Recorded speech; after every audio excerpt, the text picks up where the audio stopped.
I'm walking down the street. I do want to say to Doni and many of you in this room that over a very long career in this city, all of you have helped me and my colleagues tell the truth and to try to tell. I may not look like you and you me, but Take my hat off. I'm from South Carolina, so I just... What does this event mean to you, Miss Peggy Morris? Oh, my heart, Happy 20th anniversary. my heart is about loving up on my sisters. Do you know what it feels like to have your sisters in the room? Done. And dare to be different and unique. I'm gonna be the best me I can be by letting His glory shine through. I am beautiful, I am blessed, but not just what you see in the flesh. I'm free from people, free from myself. There's a The doctor lived next door to the janitor, to the reverend, and the lawyer. We were together. Now we get so high and mighty that you create stress for your society because you don't like poor black folks either. That's a health problem. Get yourself together so I can stop being taking care of geriatric people and get back to pediatrics. I thank you, Doni, for all you've done. Let's keep doing it all the more. letting His glory shine through. Dare to be you, dare to be me, dare to be different and unique. I'm gonna be the best me I can be by letting His glory shine through. And I dare you, I dare you, I dare you to be you. First name's Doni, last name's Glover. In it to win it for the long haul, baby. It's a beautiful day in the neighborhood as we try to get this lighting all correct. Okay, so over the weekend, a lot of information has come forward. Just to do a recap, one thing is when it comes to the shooting down in Brooklyn, where 28 people were shot, 2 people were killed. One thing that has become glaringly obvious is that the police did a cleanup of an active crime scene. They allowed a cleanup. They allowed sanitation to come in and sweep up the evidence. A former Baltimore police officer brought to my attention a statement made by this mayor that the people of Baltimore should trust safe streets like we trust the police. And when I first heard the mayor say that, I thought to myself, but people don't trust the police. So is that to mean don't trust safe streets? He said, trust safe streets like we trust the police. Black people don't trust the police at all. Consent decree or not. What else? Had the annual Ruth Kirk Festival this weekend. 2 days of music and fun. Got a chance to see Squeaky Kirk, delegate, the former delegate, or the late former delegate, Ruth Kirk's son. Saw her husband. Always a wonderful event. Glad to have been there.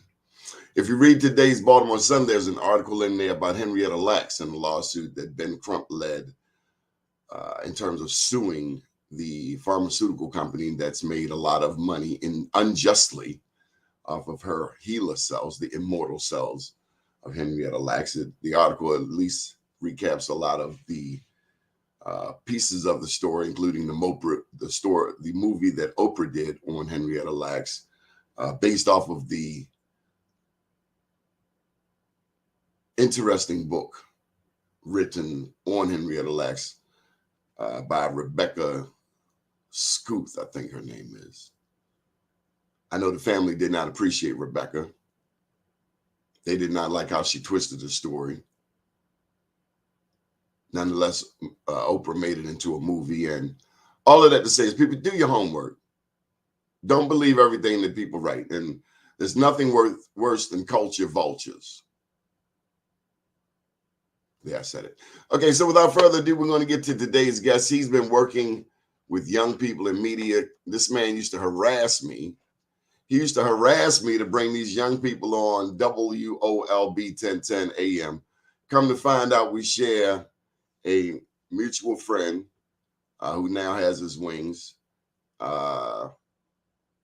Stuart Thomas. So we want to dedicate this show to Stuart Thomas and the sister who had a Romeo and Juliet type love affair. But without further ado, Mr. Calvin Watkins. Yeah, I said you harassed me. Yeah, I harassed you. Good morning, sir.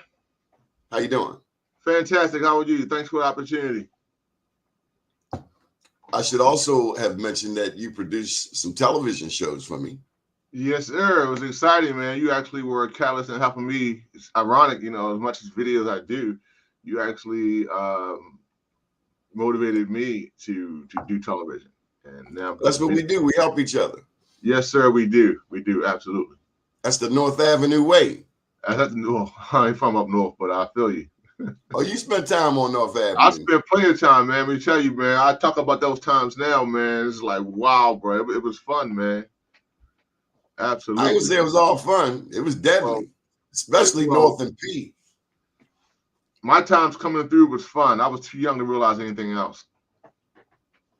Stay there long enough, you'll see it. I remember one day in the 2100 block of North Avenue, my classmate's stepfather hit the number. He was inside P&M. He hit the number. You can see him celebrating. Next thing you know, pop, pop. Somebody popped him, took his lottery tickets, Wow. walked down the street, and then he shot the police and the police shot him. 3 people down in like 40 seconds. Must be the money. Oh, it's something you can't take with you. That's crazy. Can't take it with you. Man, I had one. I had that similar. I think the most memorable experience I had on North Avenue. I was at North and Payson, and I saw Stuart. He's like, what you doing around here, man? I was like, man, we just, we driving. Man, I stood in that corner. I sat on the corner of Payson and North Avenue. Stuart walked over to my car and he's talking to me. A car went down, hitting eastbound North Avenue. And another car was crossing. So this car hitting eastbound hit this car crossing. It hit, those 2 cars hit, spun around my car. And Stuart there looking at it. I was like, oh my God, I'm going to save my cousin. Spin around, hit the car behind me. So it hit a car in front of me, spun around, hit a car behind me. And we sitting there like, wow, didn't touch us at all. That's the Holy Spirit. That was the Holy Spirit. Well, he showed up that day, man. And I left. I took my tail back up. Bowman County. It's like, say my part of town right now, Stuart. I'll holler at you another time. I remember on Edmondson and Fulton. Okay. I'm going south. Okay. Walking. I get to the corner, you're looking both ways, about to cross the street, and a cab pulls right up in front of me. And I'm from Baltimore. I'm saying to myself, right. Why would you do that? Right. Within seconds, there was an accident just on the other side of that car. Wow. Same scenario. Holy Spirit. Yeah, nothing but. Anyway, how'd you get into television, Calvin? Oh, man, it goes back a little ways. I gave you the short version. I wanted to be in television since I was in the 4th grade. I remember being at Grove Park Elementary and teachers asking you what you want to be when you grow up. And I thought about being a television guy, just shooting video. So fast forward, I forgot about all that. I was going to school for engineering and I was DJing. And then I was at an event with my turntables, my speakers, and I met this in records, like crates of records. And a family friend came in with a briefcase, popped it open, took out a video camera, did his business in 4 hours, packed his briefcase up and went home. I'm packing up records, turntables. It's like, yo, I got to switch this up. So a couple weeks later, I went and bought me a video camera from back then, Circuit City, and started shooting video. It wasn't until I was at Mount Pleasant Church. My dear friend, mentor, Toni Robinson Salter, she's a super producer. She did a lot of work with Tyrone Table on Career Communications. And this dude, John Kavanaugh, she introduced me to John Kavanaugh. John Kavanaugh did a lot of work with even a magazine, Discovery Channel, History Channel. He traveled the world on this stuff. Wow. What you talking about, the 80s? This is the 90s. So Tony was around since the 80s. I was doing wedding videos, and I thought that was the hot thing, man. I thought like, yo, I'm the dude because I'm making this money. I'm shooting wedding video. I just knew I had made it until Tony and John came along, and I did a video for NAACP. My friend Adrienne Watson Carver was put in charge of a department by Kwesi and Fume, and she called me up to do a video. And I knew it was way more than what I could do professionally, way beyond my expertise. So I called in Tony. We were going to church together. Tony called in John, and I'll never forget the most humbling experience I had ever. We were downtown on Howard Street, and John was framing up the shot. John Kavanaugh was framing up the shot, and he said, go across the street and get the trash from over there. I'm looking like, yo, I hired you, man. And John's a white guy. So I'm like, yo, this pilgrim, who you think he's talking to? He don't know who I am. I'm paying him. Big piece of humble pie. Tony looked at me and like, what you gonna do? I walked across the street, got the trash out, reluctantly, I'm snatching it and kicking it all out the scene. And I stepped back and I watched this dude work his magic. Man, I was in awe ever since. That day, I went back and bought every piece of television production equipment that I could get. I mean, black wrap, gaff tape. I brought a Leatherman. I brought lights. I was just this flags, all the stuff I could get because John was now the guy that I had to emulate, and I never had a mentor in television before. So that's how I got into it. And would you recommend that a person get a mentor? Yes, absolutely. I even there's even a guy from Jay-Z, WJZ TV, Fred Thomas, rest his soul. He passed away last year. Fred, I was in the midst of, I had an office, so I'm doing my studio space, and I'm doing this thing. And I was really excited. I'm like, okay, but I was in a relationship, and the relationship was getting serious. And I said, okay, I might, be looking to get married, and so I applied for a job at WJZ. Guy Fred Thomas said, okay, listen, won't you come? Actually, I took him a videotape and showed it to him. He said, okay, let me see where you did this at. He came to my office, man. This guy's in charge of hiring at Jay-Z. He came to my office, sat down with me. I looked at my equipment. It was nothing compared to what they had at Jay-Z. If I'm showing him my stuff, he said, look, man, I know you want to get this job. He said, but if you take this job, you're going to shoot for me when I want you to shoot, the way I want to shoot, where I want you to shoot. You're going to lose all the freedom you have for shooting. So you're better off toughing through this storm right now because it was a slow season. First time I experienced a slow season because I was doing it full time. He said, sit through this, budget for it and understand these things come all the time and you'll thank me one day. Doni, this brother saved my life because, and I say that, I have friends that work at the stations now. I'm friends with a lot of people on air. And but for me, it wasn't my calling. And Fred Thomas saved my life. I used to tell the story and cry because when I realized it one day, I called him because CBS was doing a story on me. And I called him. It's like, yeah, man, y'all might need to roll a crew. He said, man, I knew you could do it. Just, man, that was like a life-changing experience, man. So I was like, wow, man. I just saw those type of things happen. And mentors come in your life to show you the way. So you get opportunities. Those mentors come in your life to show you how to get from point A to point B and ultimately to help you achieve your success. I believe you should find the best mentors. You should find the best in your industry, the best, the absolute best. I agree. If it means going overseas to find them. I agree. Because you can't learn from a rock. Well, there are lessons in the rock. I want the best. Right. Well, it's this thing I have hanging on the wall right here. This guy wrote. He says, every successful man I've known has done the best he can with the conditions as he found them and not waited till next year for better. So while you're in pursuit of the best, you need to be under a mentor who's teaching you how to get to the best, because you're not going to just wake up on a Monday morning and say, I need a mentor. And it might take you a week or 10 years to find the best or get access to the best, because you know yourself. I mean, the higher up you go, the harder it is to get to people. You can't just call up Denzel and be like, hey, I need a mentor. There's steps to that process. Why not? Because there's steps to that process. You are one in a million other people trying to get to Denzel. And I'm not saying you can't get to Denzel, but it's a process. So where there's a will, there's a way. Absolutely. But again, do the best you can with what you have.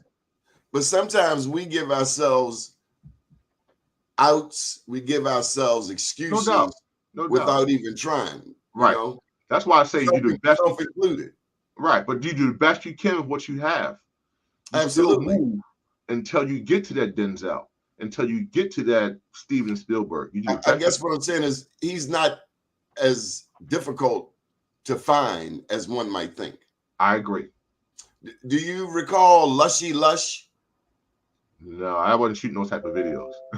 Well, that's her name. She's actually a Nigerian American veteran, U.S. veteran. Adedeo Edu. Okay. That's her Nigerian name, but we call her Lush. And she, like you, would take her camera and her microphone and just go out there. And she would shoot anywhere, anyone. And one day she was at an event. She interviewed Denzel. And lo and behold, I've run the clip a few times on Be More Niche. Denzel took the mic from her and started interviewing her. Wow, that's awesome. So I've actually seen him be very open to people. Right. Warren Buffett, I've been to the White House, 50 times. You're liable to see anyone over there. I agree. Yeah. So tell me about this desire to help teach youth media. Well, it started with my two children. So I had an opportunity to work in television. in the film industry. And I was on the set of a film that what's his name? Harrison Ford was actually starring in. It was called Random Hearts in DC. A friend of mine got me on the set, and I was excited because I wanted to shoot Steadicam at the time. But you have to tell the people what that is. Okay. So Steadicam is a camera device that allows you to run, walk, go up and down steps without the camera actually shaking. So a lot of shots you see on television when people are running, the camera operator has what's called a Steadicam or a stabilizer. Steadicam was the king of the industry for a while. Now they have other devices that help you steady the camera so that you can run, walk up and down steps, and keep the camera steady on a person without shaking all over the place and going all over the place. So that's what they call cinema verite, correct? Yes, sir. Thank you so much. So anyway, I started back then doing so I had children, and I was like, okay, I had opportunities to shoot movies and all this other stuff. I turned it down to spend time with my children because my life with my children, my sons, was way more important than my career. I was like, how can I always do that? So fast forward, my children grew up seeing me do video, and they started coming to my office, bringing in friends, say, yeah, Dad, we're doing a video. We're doing a Nerf War video today. We're doing a ghost zombie video tomorrow. And they just always bringing friends to my office. So one day it came to me, I was like, you know what? We can make this a summer camp. They were like, yeah, sure. A couple of parents were like, oh, man, yeah, you should make this a summer camp. So that's kind of like how we got started. Just teaching kids how to produce videos. Did you charge? Absolutely. Oh, okay. Because come on now, that's North Avenue way of life. Yeah, so we absolutely. So at the time, it was $100 a week per child. The kids would come in, we teach them how to make the YouTube channel. So my oldest son, Calvin, had started a YouTube channel back when he was 11. So that was also added to us doing this camp. And my youngest son, Cameron, at the time, he was 9. And he used the iPad to create a trailer. And he showed me this video clip he put together, made a 30, 45-second video. I was like, dude, we have everything we need to do this. So say, okay, instead of your friends are coming to the office, we're gonna take the office. We're gonna put all the gear, all the office equipment, like in one room, and you leave the bigger space for the camp. So that's what happened. We had this big room, put signs and posters out. Kids came out, signed up for the Young Filmmakers Camp. So I rarely do this, but let me just ask, you want to do some name dropping? No. Who have you worked with? Who have you worked with? Well, what you mean, like in the industry? Yeah, you've mentioned Tony Robinson. You mentioned the man who told you to pick up the trash. John Kavanaugh. I work with the great Donnie Glover. Absolutely. That'll get you points. That got me some experience too, so I appreciate that. But I actually turned down some gigs, man. I had the opportunity to work with Stan Latham. And I told Stan, said, yeah, man, I did a bus trip to Def Comedy Jam back in '94, I think it was. Who is Stan Latham? Stan Latham is the producer. He started with, I don't know, I can't say where he started. He used to produce Sanford & Son. He did Def Comedy Jam. He did he did a lot with Dave Chappelle. And he's a television, film producer. A lot of other credits to his name. And Stan actually I remember going to Def Comedy Jam, and on a Saturday morning, we had like 5 buses we took. So after the show, because we got these tickets here, I remember Bob Sumner was my contact, and let's get on stage. I talked to Russell Simmons and Stan Latham. Russell was the guy, but I was more interested in Stan, because Stan did his television experience. I had no idea he was Sanaa Latham's father. I would have kind of sold out to be that. I've been his son-in-law, you know. But in all seriousness, Stan said, I'm sorry, I missed that. We're gonna let that go then. So Stan said, Stan Latham was like, hey, Calvin. I was like, yeah, I'm Calvin. I produce video. I love to work with you. He gave me his card and said, yeah, man, call me Monday. I was like, all right, great. Went home, came back Sunday, and said, yeah, I met you yesterday. He said, yeah, Calvin, I remember you. Call me. I was like, all right, great. So I had an opportunity to think about what I wanted in my life. At the time, I was dating my former wife, and I really loved and cared for her, but I knew I wanted children. And I just wasn't, I didn't have a mentor at the time. A mentor would have said, Calvin, follow that lead and build your career. I didn't have that. What I had was 2 loving parents who had a strong family, and my father, who was an amazing father. I said, I want to be like my dad and be a great dad. So I turned down Stan Latham. It's like, man, you know, that would have been something, you know, in hindsight, everybody's like, wow, you turned down Stan Latham? I was like, yes, man, because, you know, I needed to make sure I had these children in place. Same thing happened when I was on a set with Harrison Ford. You know, these guys was like, okay, how can we help you get in this business?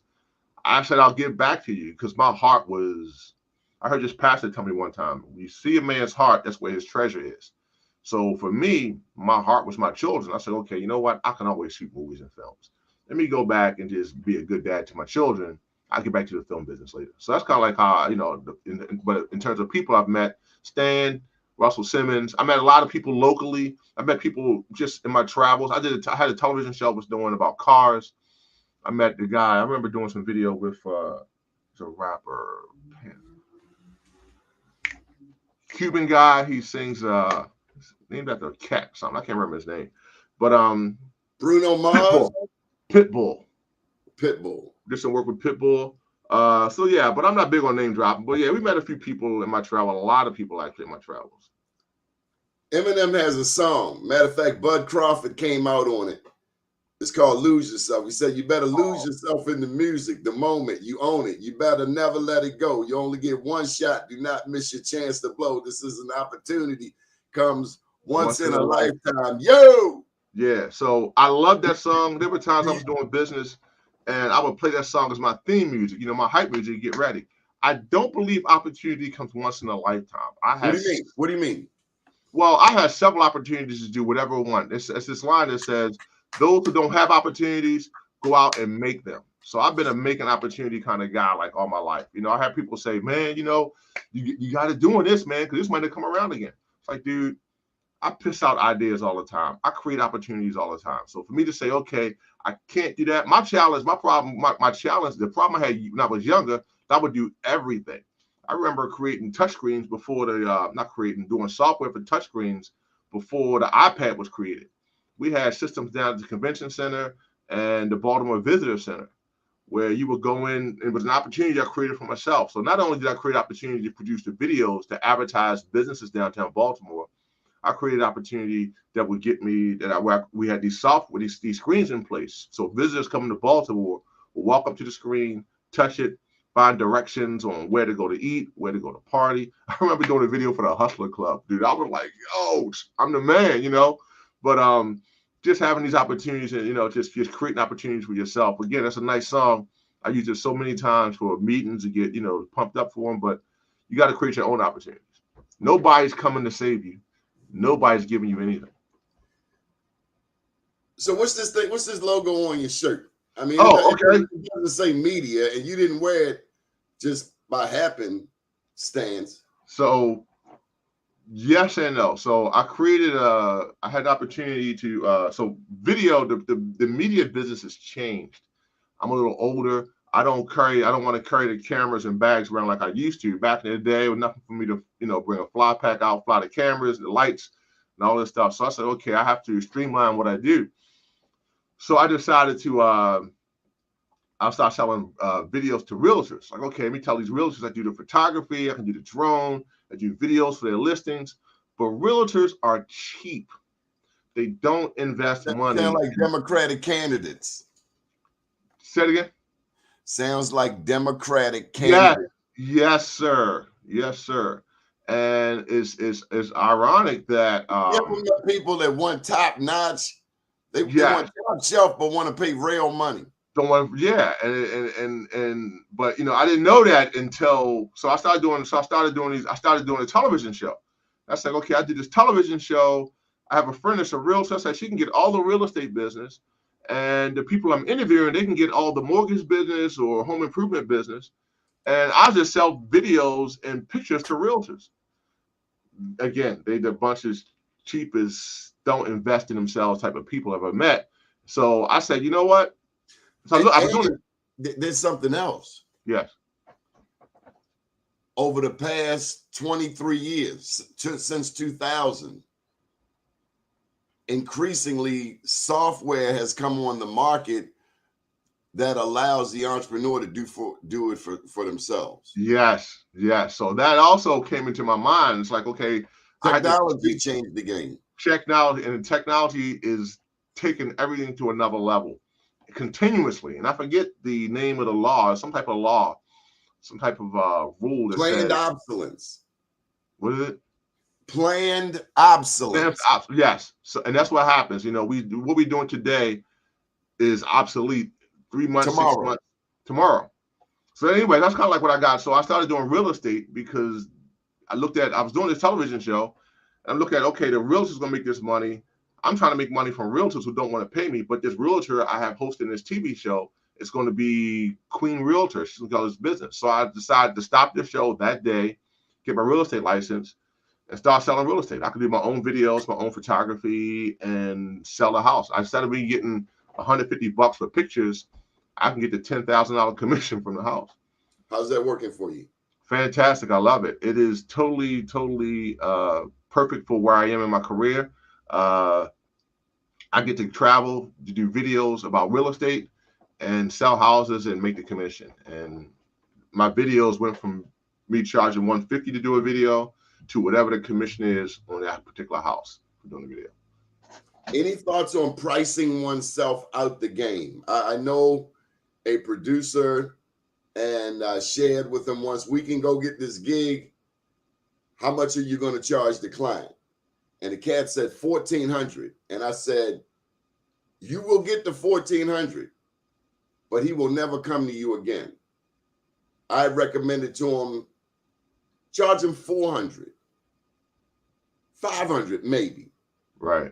But if you go and you try to get it all at one time, sometimes that's all you will ever get. And my point is, you price yourself out the game, and that guy never called him again, nor me. Now I'm working on it because I just have faith in the process. Right. But I warn my partner, don't overcharge him, because I believe repeat business is everything. Business is a good thing. Repeat business is everything. Your thoughts?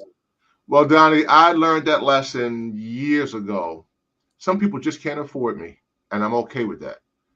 I have clients that, it's funny, without going into too many details, I'll tell you this.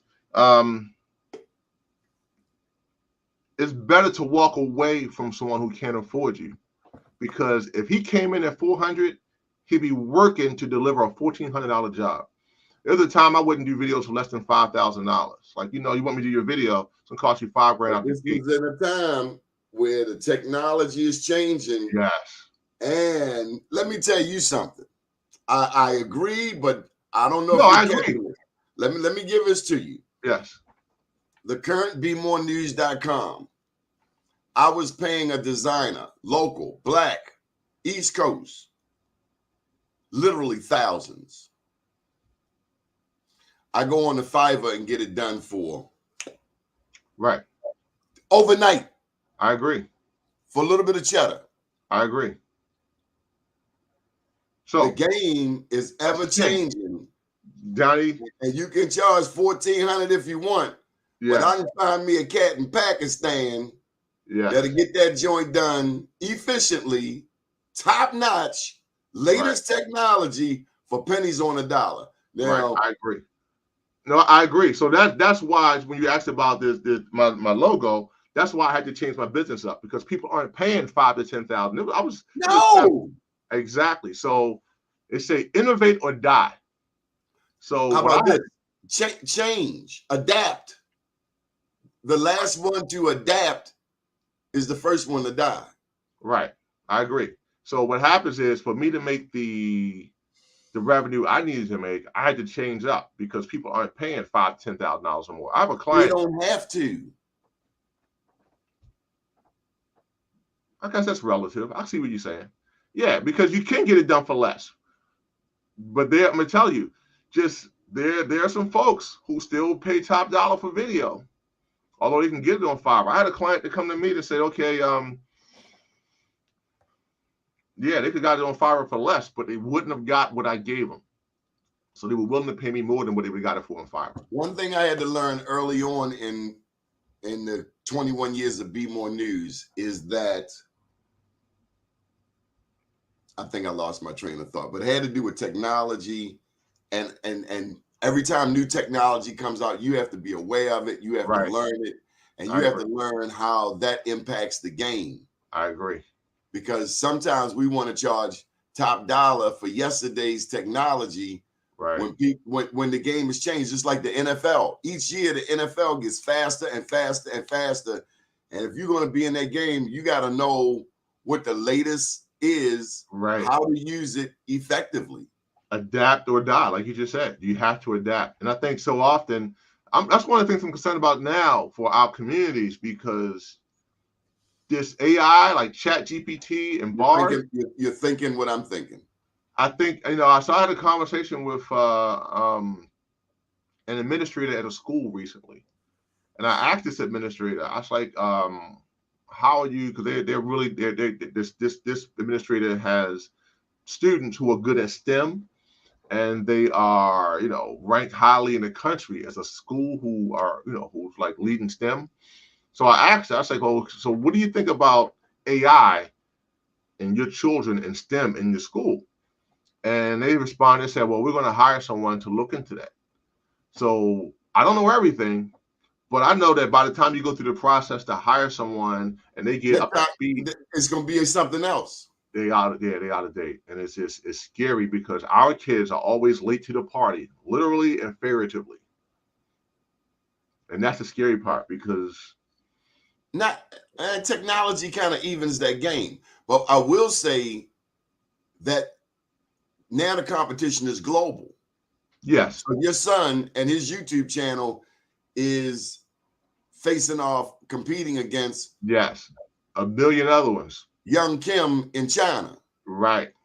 Where the competition is even stiffer. Right. Do our black boys have a chance, Calvin? I'm sorry, what's the question? Do our black boys have a chance? Absolutely, they have a chance. I think one of the things that we have to do as a community is stop getting distracted. I had a friend recently tell me if this job became online, and he doesn't know how long the job was online. He just saw the job was online. It was, you work 2 hours a day, 5 days a week, and they were paying like $35,000 a year. So he was excited. He's like, man, I could do that in my sleep. I was like, yeah, you could. He said So he called the next day. He said, "Man, they found out I was black." It's like, who found out you were black? The people for the job. They didn't hire me because I was black. I'm like, maybe you weren't qualified. No, they found out I was black. They said, "Oh, someone else got the job." One of the biggest distractions we have is making excuses that people don't want to work with us because we're black. Some people are just buttholes that you don't want to work with anyway. But in this particular case, the job was on like Indeed, and thousands of people are seeing it. They hired someone. They only had 4 positions. They hired someone more qualified. There could have been someone half your age. It could have been someone that had more experience in this field. They did not hire you. Are you saying that black men have to get away from making excuses? Black people, and particularly black men, I think our communities are in the shape that they're in right now is because black men dropped the ball. We left the gate. We should have guarded the gate and been holding ourselves and others accountable. But instead, we fell victim to the distractions. Like what? Women wanting to see us looking cool, the big cars, the fancy this, the fancy that. Meanwhile, our communities were falling apart. You mean men fell off by not putting first things first? Now, taking care of your family is our first things first. But I don't think you should take care of your family at the detriment of your community. It was a song Biggie Smalls made. He said, one of his songs, he said, "This is for all the people who used to call the police on me because I was out in front of the building selling drugs to take care of my daughter." First of all, don't sell that crap in front of my door because I am going to call the police on you. Thank you. In fact, the first thing I'm going to do is I'm going to come and tell you, you got to go. You got to go. So why does everybody in the building have to pay a price for you to take care of your daughter? And not only that, you're selling poison, son. Selling poison. Those type of things that happen in our community. Remember New Jack City? Absolutely. Rockabye, baby, all that kind of crazy. It's just, but that was given. I would say that was. Remember Nino Brown? Yeah, I remember Nino Brown. And old man shot him in the stairwell. Because he had enough. Because our values are about silver and gold. Right. And I tell you, man, I say it all the time. The only code we have is don't snitch. That ain't no damn code. Because let me tell you something. I done seen the toughest of Tonys singing on that stool. Oh, no doubt. Don't get me wrong. I'm not saying the one you see right there. You know, bravado. Right. Snitching on everything that moves. Everything that moves. But my point is, that's the one thing that our community agrees on across the board. No, we don't. Well, name another one. Name one thing we agree on. We don't agree on that. We say don't snitch, but people snitch all the time. I agree. You know, you're right. So I stand corrected. You're right. We don't agree on it. It's a misnomer. It is. Absolutely. I appreciate that. See, I'm not doing 25 years because you killed somebody. You killed somebody, right. I got things to do. I didn't do it. You did it. You did it. Right. I might put something in your commissary. Right. And hope you won't ask me that. Do they still call them fugs? Cigarettes. Used to be called fugs back in the day. What do they call them, fugs? I don't know what they call them, man. But that's a Baltimore term. Down south, they call them squares. Yeah. But yeah, man, that's my thing, man. I think if we can stop that, the AI. If we just really look at how to make AI work to our advantage, it's a lot. It seems like it's made us dumber, though. I mean, we don't want to do the research. We don't want to do term papers. Cal, when I wrote the second book, right, I put a ton of sources in here for people to find the information on their own. Right. Because a lot of times we don't want to do the research. We don't want to look in the books. It's like we're allergic to books, man. Let me ask you a question. Considering that we can talk to our computers now, we can talk to our computers, but we can't talk to each other. Come on. That's true. But do you think books are old technology? No. Okay. Because there's a spirit with it. I agree. Holding a book is this the latest book I've been reading by more than I imagine. I like that. A guy that went to Lamel. Okay. He was on the show last week. John Blake. I was in class with his brother Patrick. And just opening up the book, you can do something with a book Yeah. that you can't do on a computer screen. And let me tell you something. I do not watch movies. I do not watch television on this. This is a damn phone. Right. If I'm that damn bored, I got to watch a movie on this. Well, I don't know, but our young people, yeah, they do everything on a cell phone. I can't watch them. I need a big screen. Matter of fact, I want a big movie screen. Yeah, but that's the whole evolution of technology, and things change. I'm not watching no damn movie on this little thing. Right.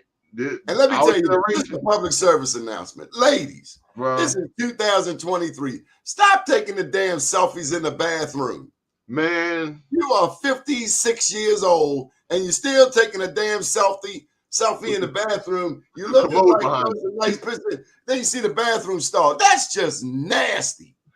Damn, wash your hands. Your girl said, "For status ain't hood." Come on, man. I agree, man. It says a lot when they take these selfies in the bathroom. What? I don't even want to touch your phone. Yeah, I agree. Ew. I agree. But yeah, man, so much is changing. You really got to, either, again, you adapt or die. Innovate or die. Calvin, what's the state of the Black community in Baltimore? And what are you doing to make it better?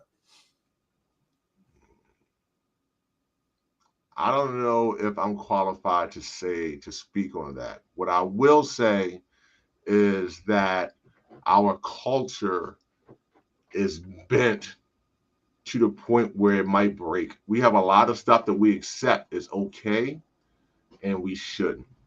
Are we going to talk about the critical situation you're dealing with up in Northwest or not?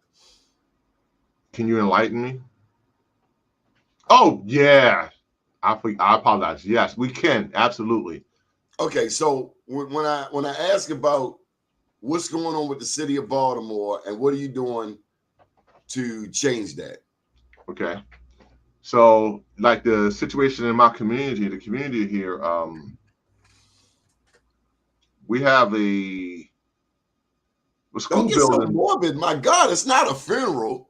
No, I have to frame it, Donnie. I have to frame it because a lot of it involves real estate and prices of real estate and the devaluation of real estate. But as a licensed realtor, I can't really talk about that because that's considered steering. It's illegal, yada, yada, yada. Somebody make a phone call, say Calvin's doing yada, yada, they got proof. So I got to really make sure I frame it.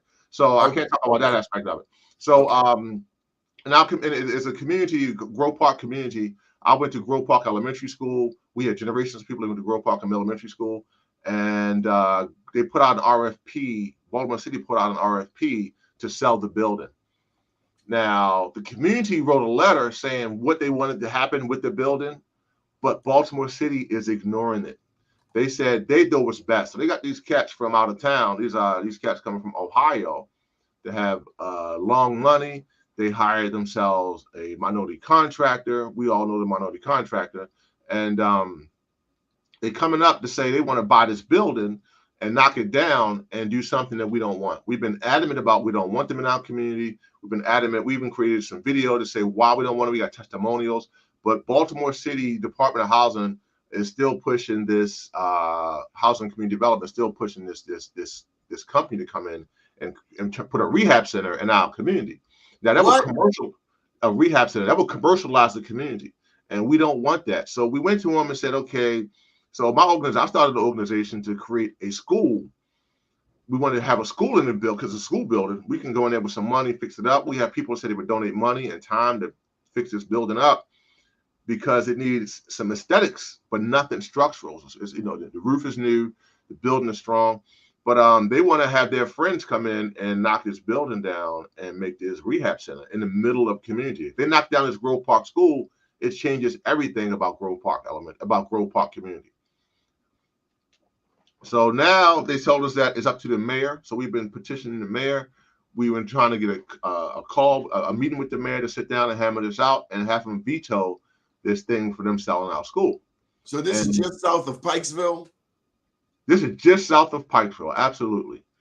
Just Grove Park, at the edge of the city, Ricestown, then Pikesville.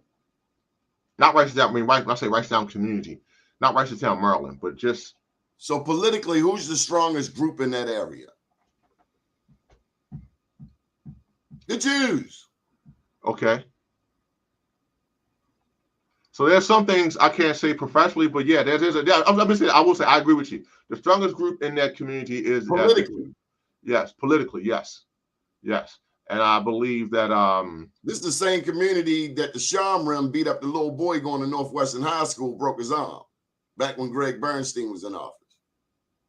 I would say that they did have a team of people who patrolled their community that did that. Private security force. Private security force. And that's why I say brothers fell off we should have dealt with them. You hurt one of us, I'm sorry, let me go back. Let me just say, yes, that's what happened back then. So what's it looking like? Who's going to get Grove Park? You wanted it? Your community right. So we wrote a proposal to get to school. They said that we didn't tell them, we didn't put in nothing about money that we had raised. We put in a business plan, a really strong business plan to tell them how we will pay for the building and we will care for the building in perpetuity. But the organization that came against us put up $30 million, or they showed they had $30 million, and they were giving away jobs, and the city decided to side with them to award us. That sounds like Port Covington all over again, where at the end of the day, it does not empower Black people in a 63% Black city. That's right. That's the problem. One of the things we do in Baltimore, and actually our communities do across the country, is we vote for people we like and not for people we can control. And an example of that, a recent example of that was this election that was going on when they were looking to put what's the football guy name? Herschel Walker in office. And our folks were like, oh, they teased Herschel Walker when he can't read, all the stuff that they knocked Herschel Walker. But the people that were backing Herschel Walker were putting him in office because they could control him.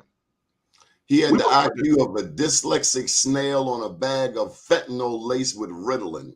So that makes it easier to control him. The people that we wanted to have in office were people that we liked.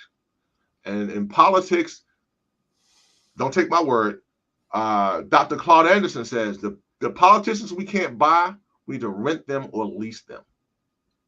We don't have that power in our community. That's one of the things we need to understand. We need to control our politicians, because what's going on in Baltimore City, what's going on in Grove Park, we don't control the politicians. The people so since we can't control the politicians, we don't buy those politicians, the people who won the building are renting and leasing them. They gave the governor, everybody's happy guy, glad to get this brother in office, they gave him $65,000. They gave the local council person over $7,500. So Grove Park can't afford to buy, rent, or lease a politician, but the ones who are winning the bill, who got the bid, the ones who are getting the building, they can afford to buy, rent, and lease their politicians. Well, let me tell you another angle. Okay. We can organize and we can vote. Yes, I agree. I think another problem. And money doesn't vote. People vote. Right. We are out organized. I think that's one of the things we have to get with our community. We have to organize. We are out organized. Well, at the beginning of this show, there's a clip that comes on where Dr. Zollicoffer speaks to Black people, and he notes that we don't like poor Black people. Okay. When the truth of the matter, and I've heard people say this for a long time, Black people are not monolithic. Black people are not homogenous. In the bottom of that slave ship, we all were. Yeah, I agree. Let the Klan come into town. But like y'all came on a speedboat and these other people came in the bottom of a slave ship. In that slave ship we were. Right. Let some alien force come here and say, that's America. That's America, Right. Well, I was on the Santa Maria, you were on the Pinto. You was on the good ship Jesus. Right. You was a slave. Right. If in fact slavery was in your lineage, because as we well know, not all Blacks came by way of slavery. I agree. There were Blacks already here, right, before the European ever arrived. Nobody, you don't hear a lot of conversation. But I know it, and it's in my book. Yeah. Truth be told, Blacks been on this continent longer than anybody. Just look up Luzia, Luzia in Brazil. Her bones are at least 14,000 years old, and there are no older bones in these Americas. I saw some video a little while ago about Egyptian artifacts being found in the Grand Canyon. Damn, skip it. Kincaid's Cave. Okay. The Smithsonian knows all about it, but they will never, ever tell you black people. But when you go to Las Vegas, for all you people that like to go to Vegas, there's a hotel out there called the Luxor. Yes. It's shaped like a pyramid. Pyramid. You have to ask yourself, why do they have an Egyptian-themed hotel in the middle of the damn desert? That's because the Egyptians were there thousands of years ago. Donnie, that's a whole nother. I won't get too far off the beaten path, but if you look at, I ask people all the time about the Washington Monument and what it means. They just know it's a Washington Monument. They don't know that represents the first virgin birth in the history of recorded religion. It's an obelisk, comes out of Egypt. It's an obelisk, comes straight out of Africa. Out of Africa, right. And it represents fertility. And it was in the story of the first virgin birth. It's a phallic symbol. Yes, sir. Yeah. Yes, sir. That's how we roll. But they missed that. And you know what? On the back of a dollar bill. Yes. It's a pyramid. Right. The DC is built on the Masonic. Yes, in the Nile Valley. Yes. It's so much of us that we don't realize because they controlled how we are educated. That's why I want to start a school. They have control, but the truth is, the more we dig and do our own research, we realize that what we've been taught has been taught to us by idiots. Yes. Who have only copied what our ancestors wrote originally. Come on now. So when I get a Bible scholar that's so hooked on King James Version, I have to ask them, if the word says study to show yourself approved unto God, have you studied Aramaic? Bruh, I had a brother. If you haven't studied Hebrew, Aramaic, then all you're giving me is a translation of a translation done by an idiot. Exactly. I had a conversation with someone this weekend. It's like, man, you got to go back and see where this started from. You only speak English, then you're lost. You're lost. Because you're getting purely this one side version. Right. One side of the story. Exactly. I'm telling you, so much about Christianity just makes me raise questions. Yeah, a lot of it, all of it. You look at a father and a son, you ain't got no mother and a daughter. Right. That's in traditional African custom, the woman. Fertility. Look at the ankh and look at the cross. One is persecution, the ankh is life.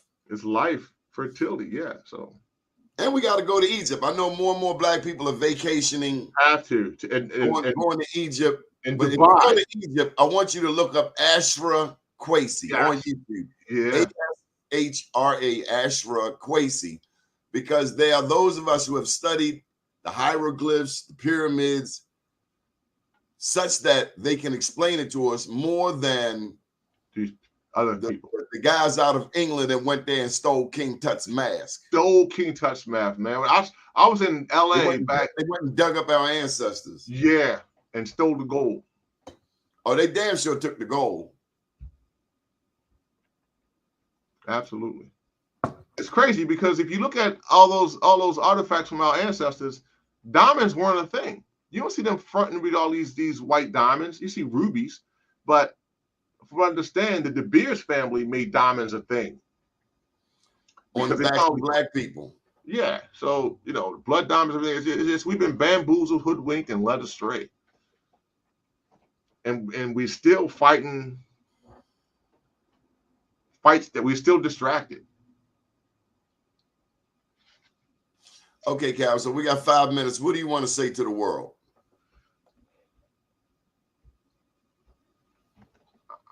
I don't know, Don. I had nothing canned to come on. I just wanted to spend time with you, bro, and let you know I appreciate you. And I think you're a great human being, man. What do you think about Black Wall Street events? I love it. It's a lot that happens. I'm gonna go ahead and keep it focused. That it's a great opportunity for us to come out and appreciate each other. I see people I haven't seen in a while. You see people who you make new connections. It's an honor to receive a Black Wall Street Award. And the fact that you don't just do it here, you do it in New York, DC, you do it down south. That's an amazing opportunity for us to come together. So I applaud you on that. That is a really big deal. I love are they good networking opportunities? Absolutely. That's what I was saying. You meet people you haven't met before. You see people you haven't seen in a while. It's an excellent place to network. So you guys go to the website, Be More News. Listen to what Doni tell you. Come out to a Black Wall Street. Have some food. Shake some hands. Exchange your cards. Get a number. Exchange your number. It's a great opportunity. So you know we have an event this Thursday up at Collins. Will you be there? I do know that now. I will be there. Come on, Calvin. You the hired photographer. Stop playing, man. I'm writing it down. Absolutely. So you guys make sure y'all at Collins. 6 o'clock, right? Stop playing, Calvin. What time? Yeah, 6 o'clock, man. Well, I mean, maybe you should say. I'm saying 6 o'clock. Maybe you should say. Tell us about. It's right here on the ticker. See it? Okay, got it. Yes. We turned 21 years old. Any thoughts on being in business? How long you been in business? Since I quit UPS in 1992, 91. 36 years, probably 35. I don't know. It's been a minute. Why'd you quit UPS? Because a lot of reasons. I don't want them to give myself some, them coming after me. But they told me I was overqualified for a position, and I didn't have my college degree. I wanted to work in the engineering department. I had 4 dudes from the four dudes from the engineering department who went to school for finance. Tell me, the guy who was doing training, programming their computers, and had worked all over the building, tell me that I was overqualified. So I said, dude, I don't even have my college degree yet. I said, what do I do? They said, we don't know, but you're too much for UPS. And they were right. They were right. I was too much for UPS. So a few months later, I'll never forget, I made a phone call to my mother. I said, if I don't get out of here, they're going to send me to jail. My mother, just like any good mother would say, come home, baby. Come home. And that's been my story, man. I love her for that. What about your dad? Oh, my father was the guy that worked to work every day. I love my father so much. I wanted to have a son and name my son Calvin III to honor my father. My father was like that dude up until the day he passed. Him and my mom were married till the day my father passed, which was like 22 years ago. Where was the one place in Baltimore he told you not to go? In Cherry Hill. I thought I'm sorry. No, because we went down the waterfront all the time. He never really had no place he told me not to go. I mean, I thought he told you leave North Avenue out your vocabulary. No, that was my brother. I had an older brother that told me that. My older brother said, he told me don't go down North Avenue because my brother said, if you come down North Avenue again, he called my mother and said, my nickname is Stuffy. He said, tell Stuffy, if he come down North Avenue again to hang with Steven and Stuart, I'm going to beat him like he stole something. And I believed him. And my brother was street. My brother was hood. My brother and Stuart were like this. So my brother told me that. I listened to him. I didn't go down there again. He said the police, because at the time I had a job working for UPS. I had a flashy red 5.0 Mustang from hard work. And I had this car and I started my business doing video. So I was making legitimate money. There was some other cats that weren't. And the police would profile you to say, you shouldn't be driving this kind of car in this type of neighborhood. My brother said, don't come down here. You would be confused with a drug dealer. Absolutely. Especially back in those days. Yeah, because they were driving, what do they call it, Cresslers and all this other stuff. My brother told me that. I had vanity plates. I haven't heard that in a while. Cresslers. Yeah, man. I had the vanity plates and everything. My brother said, the car was hot. My brother said, you come down here again, I'm going to beat you like you a stranger. I loved and respected him. He said it out of love and respect. I stayed away from that. Calvin Watkins, Chosen Media. Any final thoughts? No, bro, thank you for this opportunity. Appreciate it. Be on the lookout. I'm working with a team now. We're creating the Youth Mental Health Expo coming to Baltimore. We're going to help our kids get access to mental health resources because mental health is directly correlated to youth violence. We're going to give them an opportunity to get past that and just give them some resources to help them get better. Follow us at Youth Mental Health Expo on IG, on Facebook. The website will be up shortly. And just want to thank you guys for this opportunity. Good deal. Up to date, down tomorrow. Do your day and everything will follow. Nothing to it but to do it. I got to do it, regardless of how I feel. I am somebody. I am my brother's keeper. Oh, we got one comment from Gwen. We didn't miss it. It's systematic. We purposely left the truth out. Now doing it again with illuminating Black history. Doni again, continue to tell the truth and highlight brothers like Calvin. That's from Sister Gwen Levi. Thank you, Sister Gwen Levi. She's a new part of the family. Thank you for that. Thank you for that. Good morning, world.